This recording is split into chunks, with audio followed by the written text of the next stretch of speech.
This is an artist called Gagindranath Tagore. Gagindranath Tagore was the nephew of Rabindranath Tagore. So he was one of the pioneers of Indian art. He was one of the first to take from the rest of the world, absorb it. He was one of the first great social satirists. He was one of the first great artists who sort of commented on certain hypocrisies and double standards of India when no one else was sort of taking that through art. So basically we are then showing the Himalayas and open up this vast world.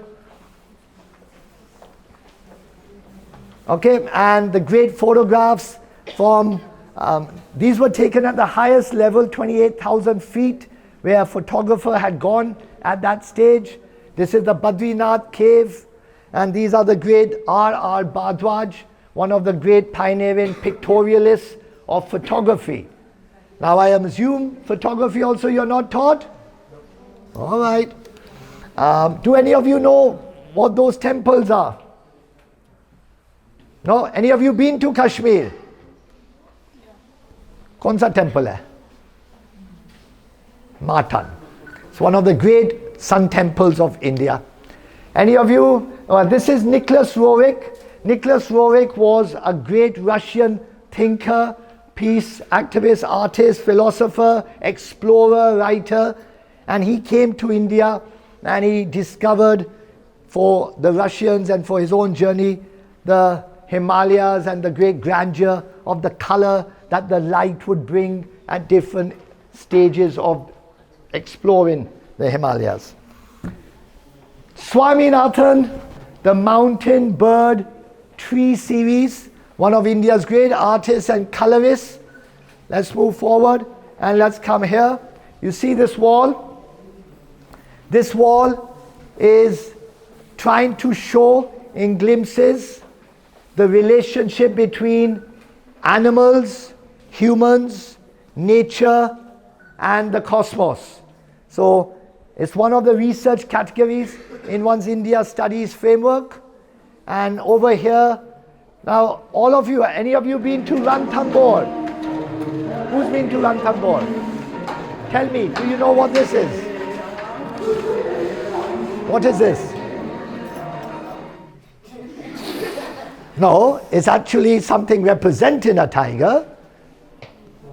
If it was a tiger, we wouldn't be here, I don't think. What's the medium? What does it look like to you? A photograph. Okay, who says it looks like a photograph? You all said, put your hands up. Photograph, who says? Put your hands up, you guys. Come on, let me see. It's sketch. Okay. Who thinks it's something else? A sketch maybe? A sketch? How do you think this sketch is made? Charcoal. Charcoal or graphite. Okay, and how? Okay. These were the people who looked after the tigers. They were the Ranthambore School of Artists that was set up. The Ranthambore School of Artists looked after the tigers. Because of their proximity to the tigers, they slowly started painting and drawing the tiger. And they use here the soot, which you get from the exhaust of a car. You put it on a newspaper. You fold your newspaper 9 times. When you fold a newspaper 9 times, you get a tip which is as perfect as any pen. And from that newspaper tip, they made these drawings. Okay, obviously they have a photograph to look at, but the energy, and this is that same artist there who did your Jamni Roy Christ, the little Jamni Roy. So here we are showing different forms of animals. My favorite, I have a sanctuary for abandoned and injured dogs and cats. And so for me, the way the humans are treating the dogs is a disgrace. And I hope you as younger people will have a bit more empathy and will hopefully take to task those who show cruelty against the dogs, especially the stray dogs, who are the most beautiful, honest, decent, loyal, and loving creatures in the world. Please understand, just in case you didn't believe me, this is an image of Dattatreya, who was once the Trinity God of Pashupati. And the 4 dogs here represent the 4 Vedas. So the dogs were given the highest respect all throughout our history. The only companion Yudhishthira chose was a dog to the gates of heaven. A dog will never, I'm putting in my 2 pennies on animal welfare, excuse me. A dog will never bite you unless it is worried about its children being attacked or you are attacking it. You got more chance of the human next to you biting you than a dog ever biting you. Here you got the explanation. So one of the great artists that has shown the empathy of the dog is Somnath Hall. Somnath Hall is another great artist. Here you have seen how from drawings, sculptures are evolved. Here is one of India's greatest international artists and teachers. He was the head of the New York School of Art and Printmaking, Krishna Reddy. And he created in the 50s a very unique intaglio process which brought in multiple viscosity processes so that you would have multiple colors move in a very organic way. So all the forms he was trying to express in the 50s were these great organic forms. This is a spider's web, jellyfish, whirlwind, wave, blossoms, tree trunk, germination, all these kind of ideas. Then you got another great artist who used the folk traditions of India to show his art, Jyoti Bhatt. This is a Hira Jubilee trophy. I had nowhere to put it, so I put it here because it's that.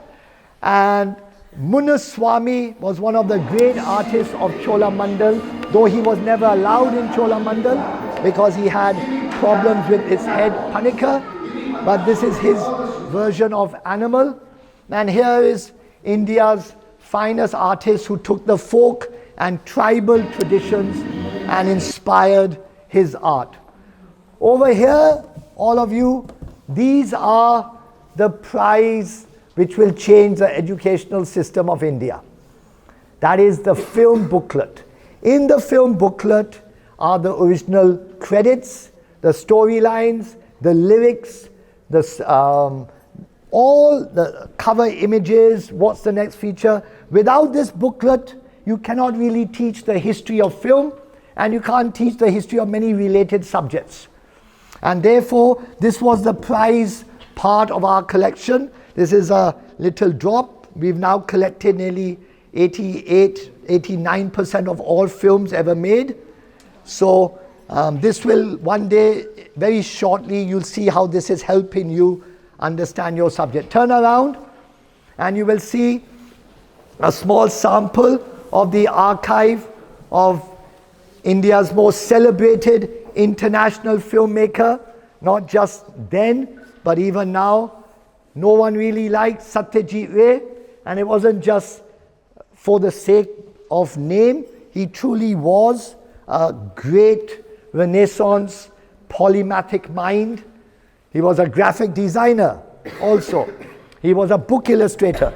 This is his book illustration for children for Bengali script. He was a writer, he was a filmmaker, cinematographer, he loved music. He had a great relationship with Ravi Shankar. And when they parted, Ravi Shankar was asked, how was Satyajit Ray as a musician? He was okay. Because he would interfere, he was tell Ravi Shankar, aise karo, so obviously ab kya bole. So here are some samples of part of the archive, original letters by him, documents, all kinds of different archives which will be accessible to all of you in a few months. So, as I said, understanding different facets of India, whether it's the way to understand her through pilgrimage, whether it's the concept of an Orientalism, where the Westerner wants to see India, whether it's going to an architectural heritage. So that's the change that has to be brought about.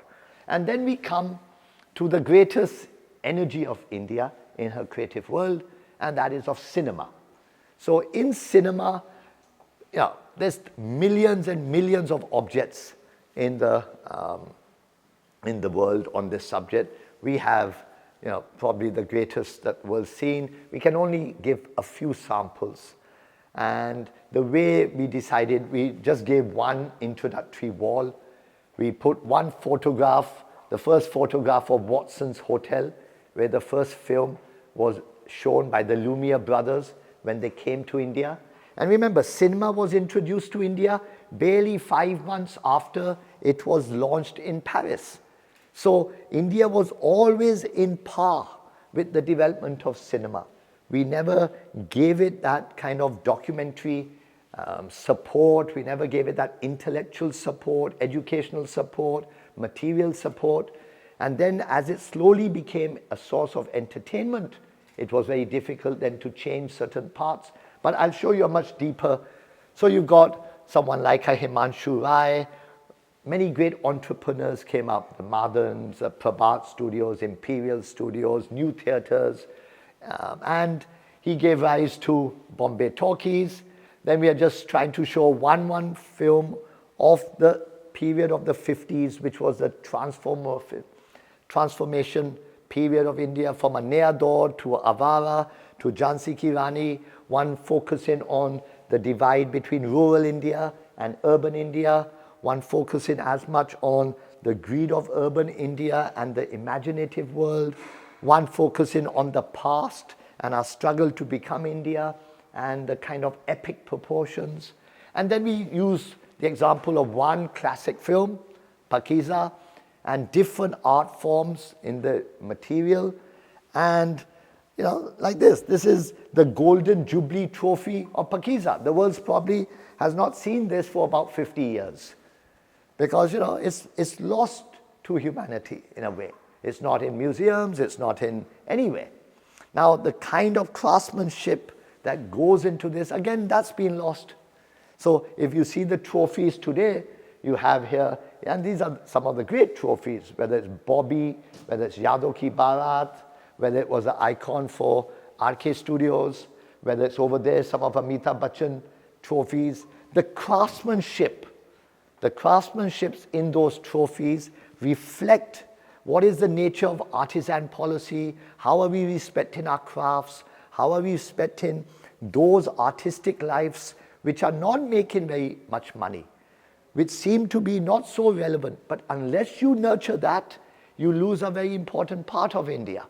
So, and India's had more artisans than any other country in the world. So nurturing the craftsmanship, whether it's in cinema, whether it's in rural India, whether, look at behind you, the little Buddha made from jute. Now that kind of Buddha, look at the Buddh Gaya sandalwood work. Look at the small Sanchi stupa. That kind of craftsmanship is gone now. Even if you want to bring it back, you can't, because the families have been destroyed, they've not been nurtured, they've gone to the urban centers, they've lost their livelihood, their sense of community. So all of these questions get taken up. Now, over here is a section with the actual artworks which made the publicity of cinema. People only think of cinema that you watch a film. That is why one of the biggest problems in India was that we had this great love for cinema, but we didn't have a great cinematic culture. So a country like France can claim a great cinematic culture because it wasn't just watching the film. It was everything around the film, the art of the film, the criticism of the film, the discussion, the filmmaking processes, relationships to the rest of the world, taken from literature, taken from other sources of drama, poetry. All the arts are working together to create a culture that cultural framework for cinema never got created deeply enough, because then the box office took over. And so apart from the great artwork, look at this Ganga Jamna. This is the original hoarding of Ganga Jamna when it was released in Jamna Cinema in Tardio. Now, the quality of these things are gone forever. And you can see there, Mangal Pandey is the last artwork, and obviously that has a certain energy also. But this world is now gone forever. It will never come back. And then we come to another facet of Indian cinema, which was in a way the Jubilee, the concept of the Jubilee, whether it was through a trophy, whether it was through awards of throwing a Jubilee party. We've got beautiful albums on, let's say, Janjeev's 50th Golden Jubilee. There was a party at Sun and Sand. So Prakash Mehra had first of all the 50th Jubilee of Janjeev, and he also launched Hera Pheri, his next movie. He also launched Himalaya Ke God Mein, or Himalaya Se Ucha, I can't remember now. And those documents are important guidelines for mapping out histories of the box office. Now, I have purposely compared here two different worlds, the Jubilee Trophy and the film festival catalogue cover, because there are two different worlds that look at cinema very differently. One looked at cinema as an art form, one looked at cinema as an entertainment form first and foremost, and a source of box office receipt. Both of these have existed in India. Both of them have created. So with the art of cinema that goes into the publicity of a film, the concept of the Jubilee and the box office of a film, and the film festivals which nurtured and promoted the artistic, or what we used to call parallel cinema, from the Satyajit Rays to the Ritik Ghataks to the Minal Sens, Shyam Benegals, Adur Gopalakrishnans, all of them who saw Mani Kaul, Kumar Shani, who saw cinema first as an art form, then as a source of entertainment. And then the greatest actor, superstar of Indian cinema as an example. So you see an Amar Akbar Anthony, Lavaris, Namak Halal, Diwar. Now, they have their own energy. It resonates with our people. You've got two great icons for RK Studios, even greater tradition. So this together, here's another one, Ram Tevi Ganga Meli. So with the Jubilee concept, with the film festival concept, with the arts of cinema, you have for the first time, trying to put together how a culture gets developed. And then we come to our curiosity cabinets. But before we come to the curiosity cabinets, we come to this framework here. And this is at the heart of our archive. And I've not privileged it in this exhibition. And that is the world of cinema. Not just Indian cinema, but the way the world of cinema and its archives, its scholarship, its documents got created. So whether you start from Thomas Edison to the greatest probably cinematic figure in the world, Charlie Chaplin, to the birth of comedy in Hollywood, so from a Buster Keaton to a Keystone Cops, to different facets of comedy. So from the 1900s, 1910s, you then come to the great period where German Expressionism was a very important part of world cinema, because as many great German film directors started leaving Germany because of the changes in the political climate, with Hitler coming to power, Hitler then changing the nature of creative freedoms. So great film directors like Fritz Lang, Joseph von Sternberg, Erich von Stroheim, F.W. Monod, Seisberg, various came to Hollywood and gave Hollywood an absolutely unique flavor. And that scholarship is what we have one of the greatest archives in the world on, and that will be part of the next exhibition, where we will privilege this world. So you can see here, these are the original handbills of Hollywood films released in India, released in the Indian theaters. At that time, Capital Cinema was a big cinema. There were many other, Wellington, there were various films. And then came Regal, Eros, Metro, New Empire, and Liberty finally on the year of independence. So this finishes one part with the curiosity. The curiosity cabinets are very important parts of any great exhibition. It puts very unique little bits and bobs for you to discover for yourself. It's like a child going into a dollhouse and finding beautiful things and playing with them and just having fun. And yet they could be very rare and unique items. So you got here the original booklets on Mughal-e-Azam and Gone with the Wind. The first postcards of Ravi Varma paintings.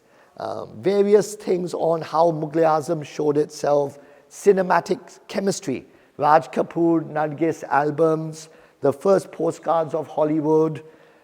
Small little things in Chori Chori. Cinematic chemistry. Various bits and bobs. So that's for the public to find and explore themselves. All right, you've got enough for that section now. I think that's too much on cinema. I'm not saying no to that, but the point is the merger of cinema with the other arts. At the end of the day, cinema carries, because of the public interest in cinema, you have to then carry other disciplines which don't have the same interest.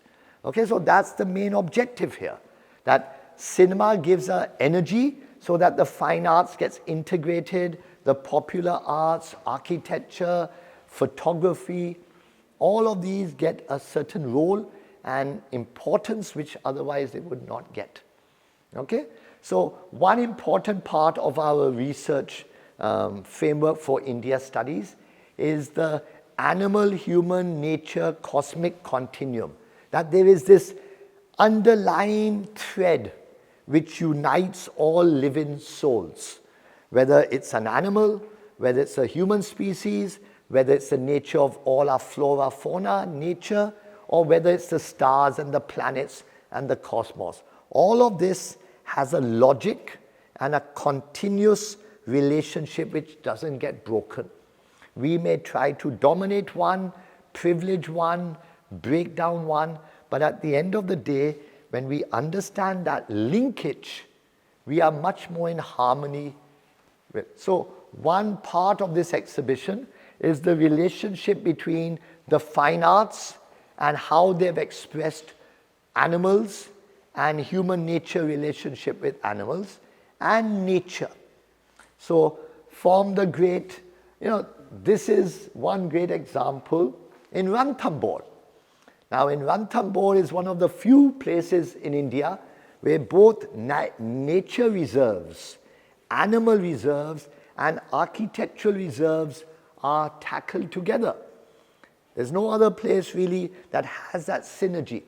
So Ranthambore, and there's a group of artists who lived and protected the tiger, who then became artists because they understood this is pencil drawing. How? From charcoal.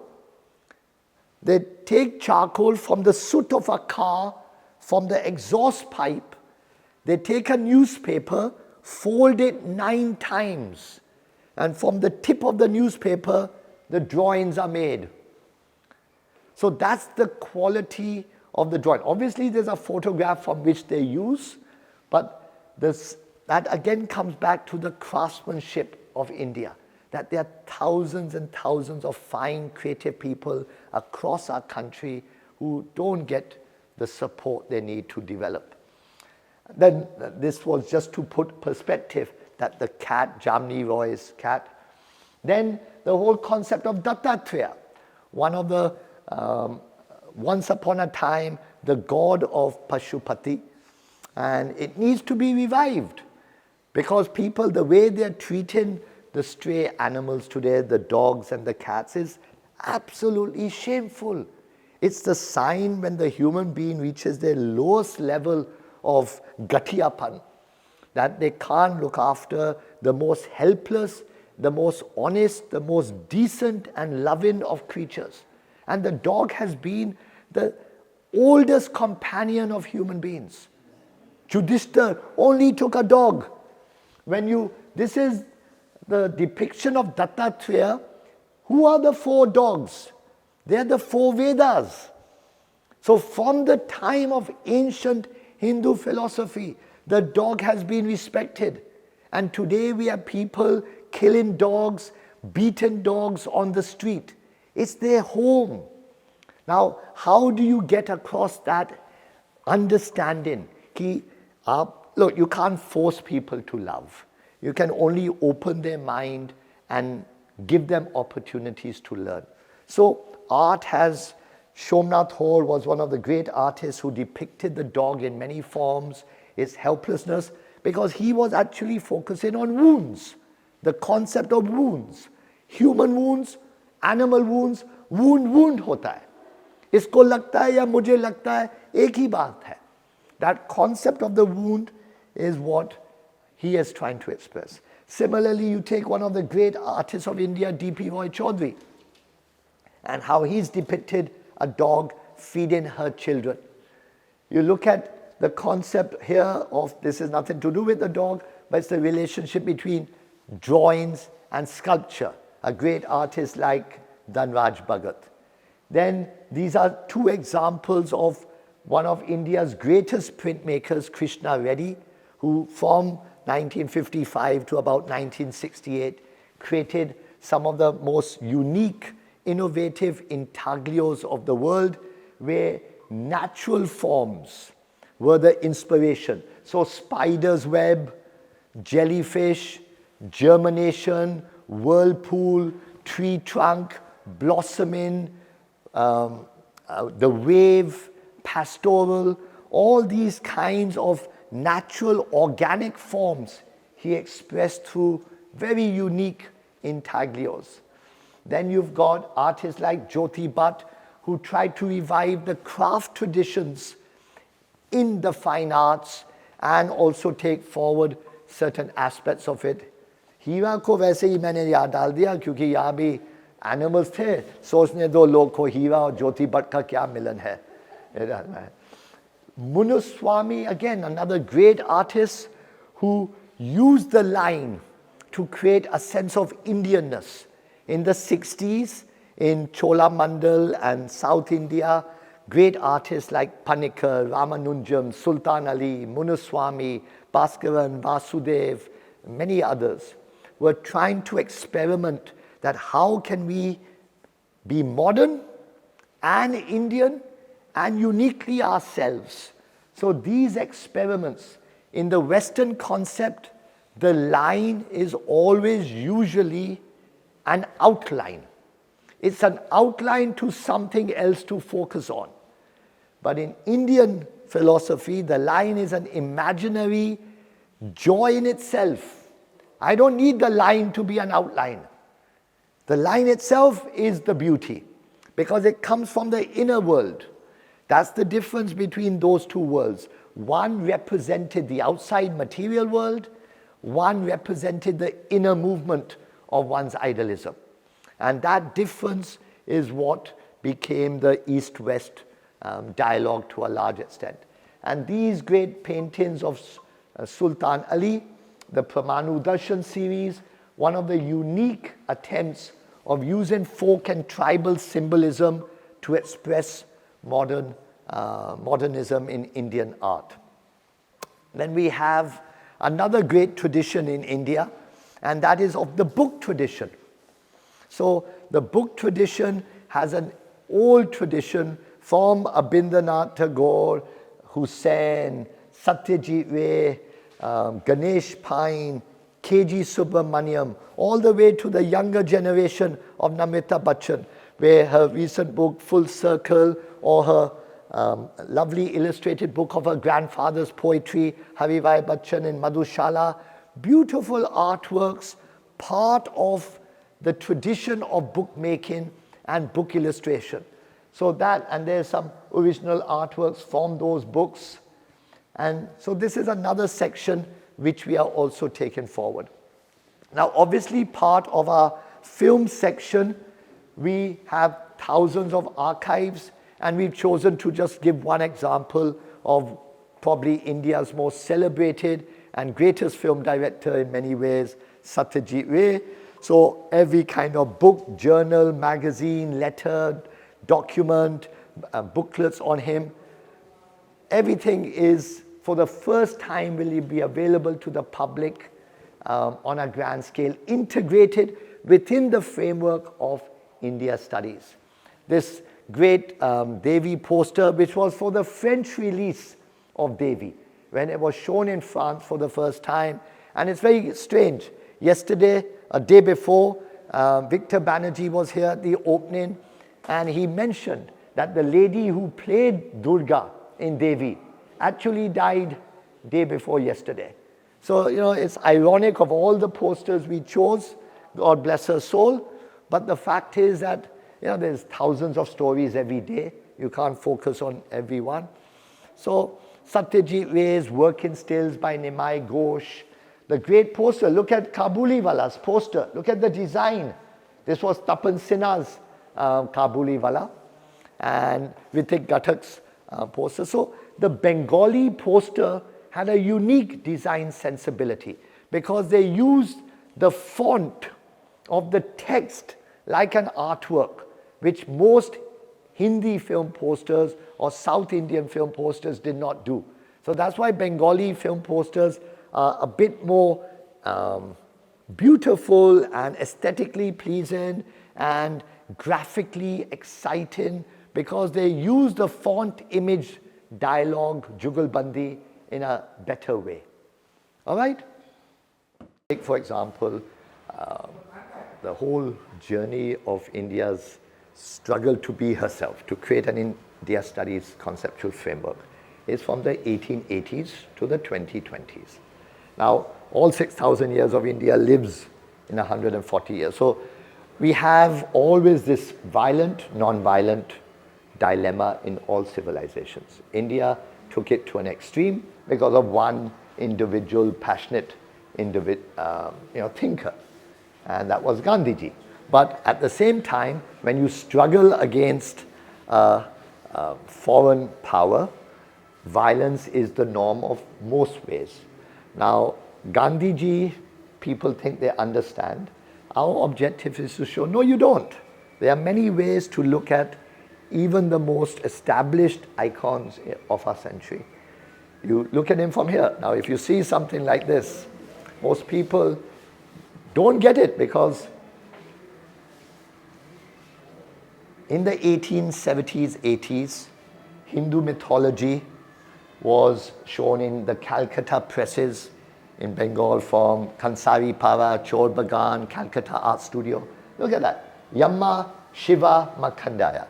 Then Ravi Varma press came along. People started copying the Ravi Varma press. And then you see how political propaganda uses myth, uses religion to bring about a relationship and communication with the people.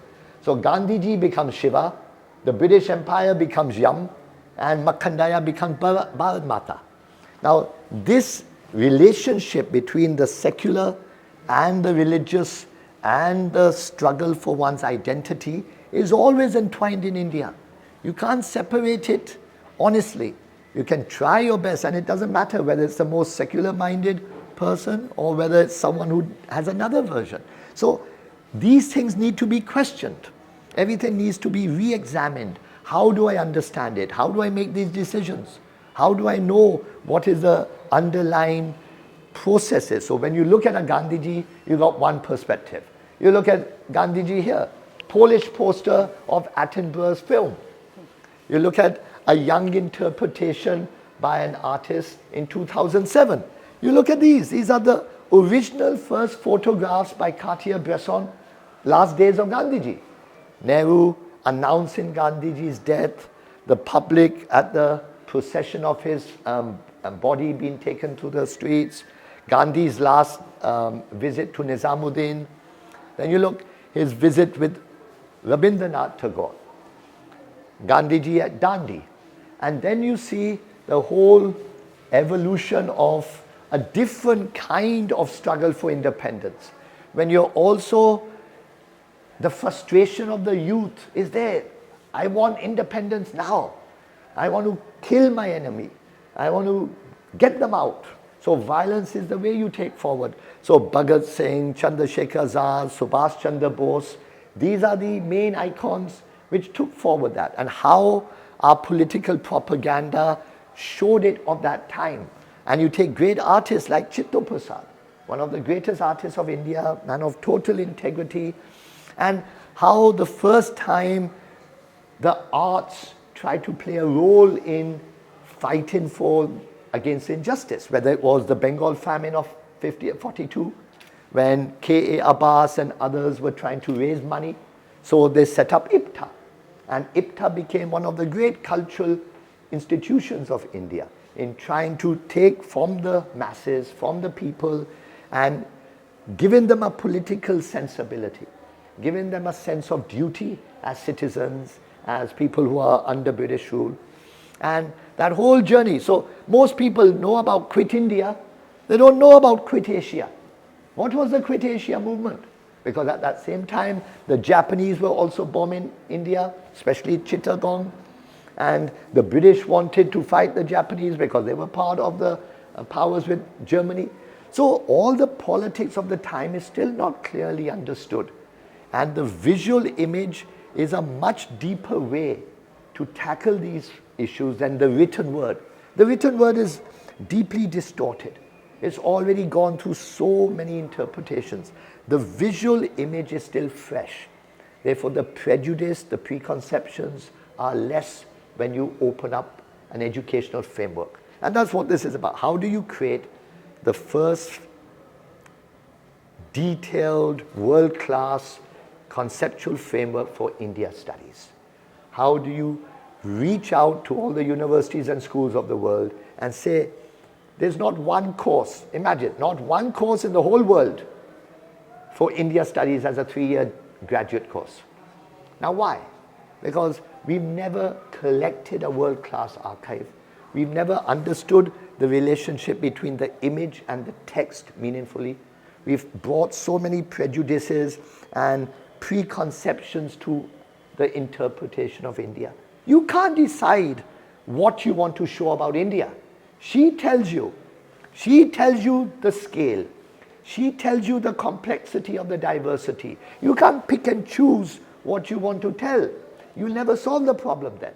So the whole point is, unless you lay it all out in the most grand, neutral, passionate manner, and you need both. You need great objectivity and you need deep passion for being as fair as possible.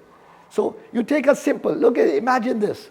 One simple 2-ana lithograph. And in that is the whole history of the Congress movement on one way. Every personality of importance, their proximity to Gandhiji, left or right, above or below, were they related to this, were they related to that, in one simple lithograph. Much more exciting for the students to understand this than to be read in boring books with words and words and words. So that energy, today education is facing that problem. It's always faced that problem. How do you excite and inspire the youth? It's not simply, you can't teach anymore. You have to lead them to a self-discovery. You have to lead them to an inner sense of awareness. How someone's identity is molded is the choice of the individual. That choice can only be fulfilled if self-discovery is the main mode of education rather than teaching or even learning, or even the more fashionable word, mentoring. What is mentoring or learning? You have to give them a vision. You have to give them guidance. You have to give them all the raw materials. You can't just tell them something. So the heart of our educational problem today is this lack of access to the great, meaningful visual documents that make the last 200 years of India. That's what we are trying to now give. So this is one small part, part one. Now you take part two. Now from here we can go in two directions. You come here and see this way. Okay? So when you come from there, you have two ways of looking at it. You can look at, one way is to see it from the point of travel. Let them also be, they're part of the audience now. Okay. You see it from there, please. Okay.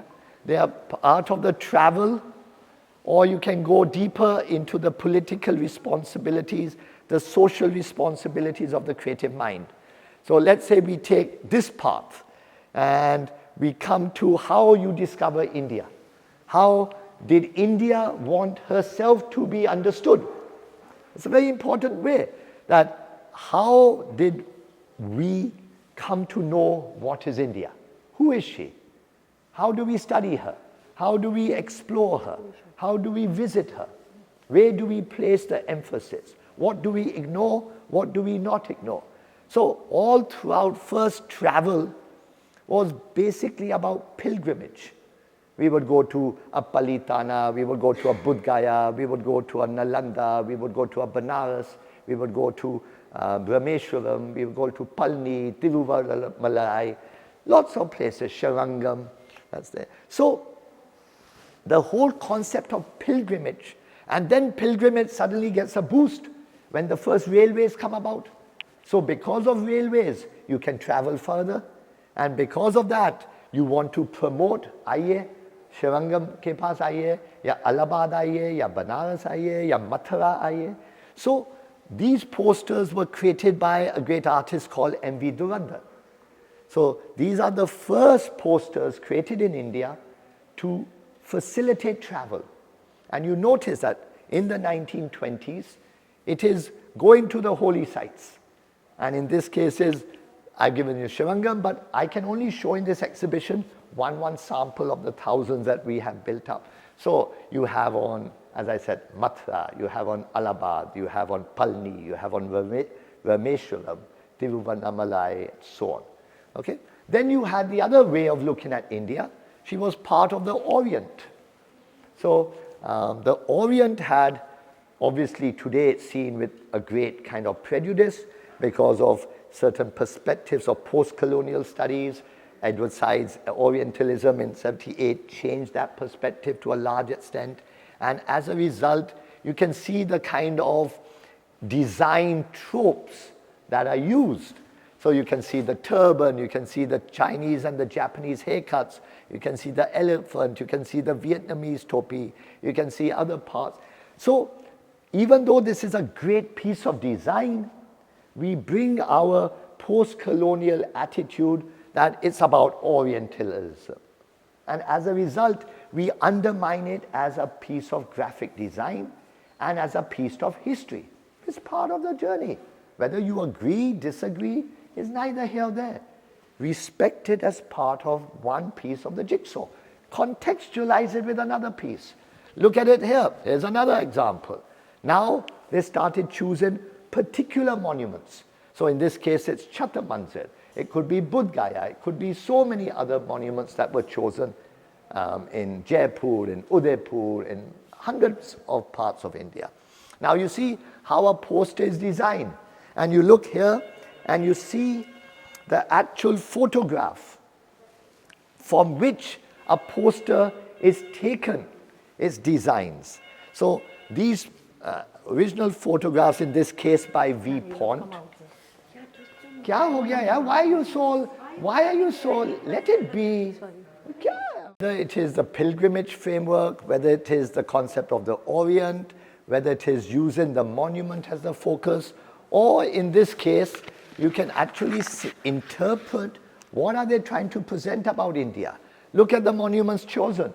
Look at the way they are presented as a design facet. You got the Taj Mahal, you got the Qutub Minar, you got Buland Darwaza. So you got three traditionally coming from a Indian Islamic background. You got Shravan Bagola, Indian Jain background. You got Sanchi, Indian Buddhist background.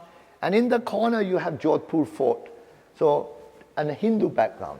So you are creating an idea of India where you want to represent a secularism, but that secularism is so biased that it creates the kind of issues we are facing today. And if you understood that when you express any idea, the point is to do it fairly. When you compensate excessively, when you try to give positive discrimination, when you try to, and that's also understandable in many ways, because the majority always tries to protect the minority. And that's only as long as the majority is humble, the majority understands that there will be other facets which you can't talk about. But this was the kind of secularism which is depicted in this poster. So what this is trying to say is that the visual speaks at many levels if you know how to interpret it. But because we haven't learnt the way to interpret the visual, we are facing the problem where everything is text, everything demands. For example, people complain, why no captions? No captions because we want you to look at the visual. There may be other practical reasons there's no captions. But the bottom line is, for 10 years, I've never worried about captions. Okay, I handed over to someone else to do, knowing that basically most of them will never do it properly. Because the image is not being read by the public. And therefore, the image and the visual is not part of our educational system in any meaningful way as a source of knowledge. It simply is a complement to the text. And that's one of the biggest problems facing education and academia. And this exhibition is showing that that can change radically. Discovery via Rediscovering India is 30 years journey in creating the first पहला structure, framework for India studies. सारी दुनिया में अभी तक एक 3 साल का undergraduate course India studies के लिए नहीं है. तो हम 30 साल से कोशिश कर रहे हैं कि वैसा platform बनाया जाए, कैसे बनाया जाए, from the arts, cinema, architecture, political sciences, social sciences, all the visual arts, उसमें वो जो energy है, आप देखो, whether it's a film poster, whether it's the fine arts of great artists, whether it's political propaganda, whether it's travel posters, whether it's architectural monuments, whether it's to do with science fiction, mystery, we've created a unique framework. And now to make this framework open to all the universities and colleges and schools, ये exhibition, पहला exhibition है, जो दिखा रहा है दुनिया को कि देखिए, इंडिया ऐसी चीज़ है कि आप, you can't take out what you like. It's like the greatest pickle in the world. जैसे नींबू और coriander और turnip और शलगम और सब एक साथ जुड़ा रहता है. आपको पता नहीं कि कैसे इनका स्वभाव बदलता है, धूप कैसे लगती है, एक का जूस दूसरे पे कैसे असर होता है. ये जो पूरा तरीका है हिंदुस्तान, इंडिया को बनाने के लिए, हमारे आर्ट्स, हमारे सिनेमास, इनको समझने के लिए कोई सिस्टम नहीं है हमारे कॉलेजेस में, स्कूल्स में, यूनिवर्सिटीज़ में. और बाहर देश के लोग आते हैं और समझते हैं, वो भी अपने अलग अलग प्रीकॉन्सेप्शंस के साथ आते हैं. तो ये एग्जिबिशन उसको सब उल्टा कर देता है कि देखिए क्या क्या है, इनका डायलॉग कैसे चलता है. What's the relationship between a golden jubilee award and a poster and an artwork and a book, a journal, a magazine, the dialogues, the discourses, the political events, the history. और सबसे बड़ी बीमारी हमारे देश में ये है कि आदमी और जब इमेज को देखता है, वो सोचते हैं कि शब्दों के साथ इसका एक्सप्लेनेशन होना चाहिए. नहीं, इमेज अपना नॉलेज है, इसको पढ़ने के लिए वो शिक्षा हमें दिया नहीं गया. इसका फॉर्म है, कंपोजिशन है, लाइन है, कलर है, टेक्सचर है. इसको समझने के लिए स्कूल्स ने कोई ज़्यादा कोशिश नहीं किया. इसलिए आज हमारे नौजवान लोग और even the older age people, they don't know how to read an image. Exhibition में बोलते लोग कैप्शन दीजिए. कैप्शन क्यों दे? आपको पता है ये क्या बोल रहा है, अपने आप नज़र आता है. और नहीं नज़र आता है तो कोशिश कीजिए समझने के लिए.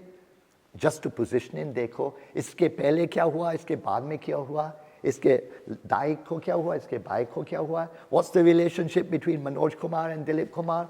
What's the relationship between Dilip Kumar and Indian cinema? Relationship between Indian cinema and film festival and Jubilee Trophy and box office and entertainment and lifestyle and leisure and education.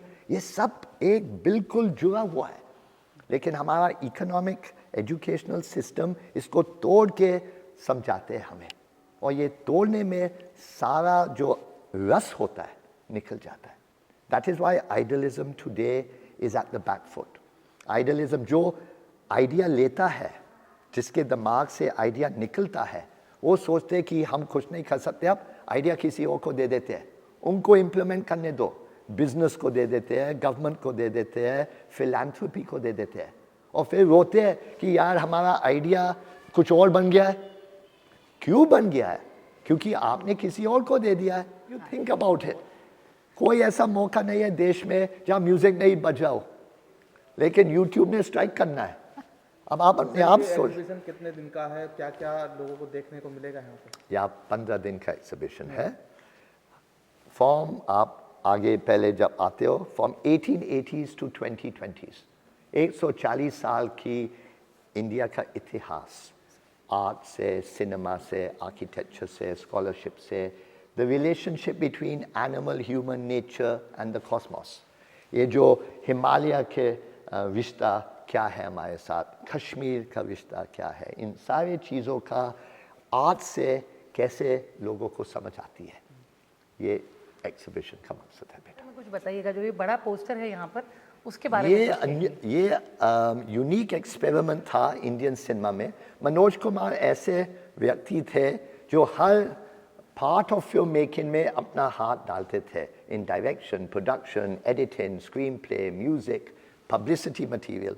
और उन्होंने एक आइडिया था कि क्रांति के release के पहले हम एक महान कोई आर्ट वर्क बनाए that can go to the main metros in Bombay, Bangalore, Delhi, Calcutta, Madras.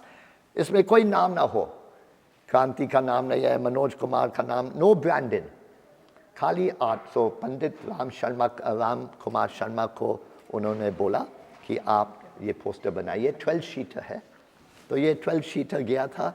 अब बिल्कुल 1-2 कॉपीज हो गए दुनिया में. और इट शोज वो पीरियड था जहाँ आर्ट और सिनेमा का मिलन आखिर स्टेज पे था. जैसे आप बात देखो, गंगा जमुना को देखो, ओरिजिनल आर्ट वर्क, यहूदी का देख लो, दायरा का देख लो, अंदाज का देख लो, मेरा नाम जोकर का देख लो. उस ज़माने में आर्ट और सिनेमा का ज़्यादा मिलन था. अब इसके बाद लास्ट आप बात देख लो, मंगल पांडे. उसके बाद बिल्कुल ये hand painted publicity material stocked. Okay sir, ये जानना है मुझे, आपने ये 12 शीटर पोस्टर है ना, शायद एक ही है. नहीं, एक तो ये नहीं बोल सकते, 1-2 और हो सकते हैं दुनिया में, हमें पता नहीं. लेकिन क्रांति का एक ही फिल्म का 12 शीटर पोस्टर है ना, और कोई नहीं, 12 sheeter posters may be separate. This is a pre release without the branding of the film. That's different. That is unique. That's only one like that. We've only known of this experiment. No other film experimented like this. Because, as I said, this decision is only possible when, see, apart from Raj Kapoor and Manoj Kumar, there were very few other directors who were also producers, who were also like involved in all parts of making the film. So Manoj Kumar had that control, Raj Kapoor had that control, there were few others. So unless you have full control, you can't do certain things also. That is, that's another part of the way things are built in life. Sir, ये आपको कहाँ से मिला ये अरे poster? बाबा, आप ये क्रांति के पोस्टर के ऊपर क्यों इतने सवाल हो रहा है?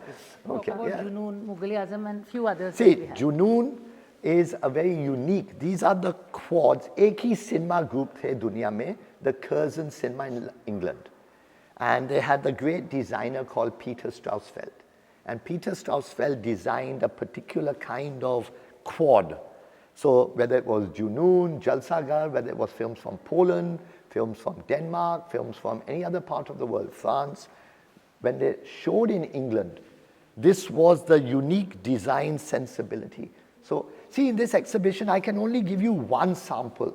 There are thousands to show. वो इंटरनेट में होगा जब रिसर्च सेंटर खुलेगा. अभी के लिए मैं आपको एक ही दिशा दिखा सकता हूँ कि ऐसा सैंपल है. तो जुनून को आप देख सकते हो, फिर आप गूगल कर सकते हो Peter Strausfeld, Curzon cinema, quads in British cinema, and you learn more. And what about Mughal Azam sir? Mughal Azam is a famous, हमने बहुत बार इसको पहले ज़माने में ऑक्शन भी किया था.